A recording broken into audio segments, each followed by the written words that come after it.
Hello మగవలు, ఎలా ఉన్నారు అందరూ? మీరు బాగుంటేనే ఇంట్లో అందరూ బాగుంటారండి.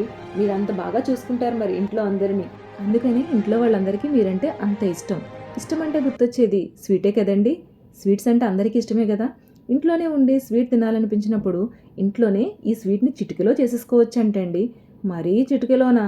మనం ఏమైనా మీలో ఎవరు కోటేశ్వరుడు నాగార్జుననా ఏంటి? కాదు కదా. ఖచ్చితంగా ఓ 15 నిమిషాల్లో చేసేద్దాం రండి. నోట్లో వేసుకున్న వెంటనే కరిగిపోతుందంటండి స్వీటు.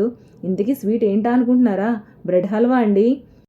బ్రెడ్ హల్వా రెడీ చేయడం కోసం ముందుగా స్లైసెస్ బ్రెడ్ని తీసుకుని అందులో 8 స్లైసెస్ని తీసుకుని 4 ముక్కలుగా కట్ చేసుకోండి. చివర్లేమి కట్ చేయక్కర్లేదు, ఎందుకనంటే మనకి బ్రెడ్ హల్వా అనేది బ్రౌన్ కలర్లోనే ఉంటుంది కాబట్టి. తర్వాత బాండిలో నూనె వేసి ఈ కట్ చేసుకున్న ముక్కల్ని దోరగా వేయించుకోండి. కరకరలాడేంత వరకు వేయించుకోవాలి.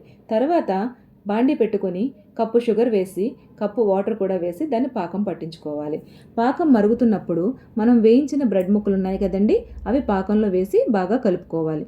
హల్వా బాగా దగ్గర పడుతున్నప్పుడు కొంచెం ఇలాచీ పౌడర్, కొంచెం నెయ్యి వేసి వాటిని ఒకసారి కలుపుకొని కన్సిస్టెన్సీ వచ్చేంత వరకు దాన్ని చూసుకొని హల్వా దగ్గర పడుతుందనగా దించేసుకోవాలి.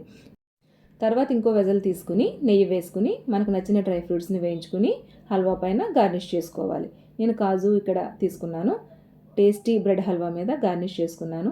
అంతే, ఎంతో టేస్టీగా ఉండే బ్రెడ్ హల్వా అనేది రెడీ. ఇంకా ఆలస్యం ఎందుకు, మీరు కూడా ఈ 15 నిమిషాల్లో ఈ స్వీట్ని రెడీ చేసేసుకోండి. Thank you for watching.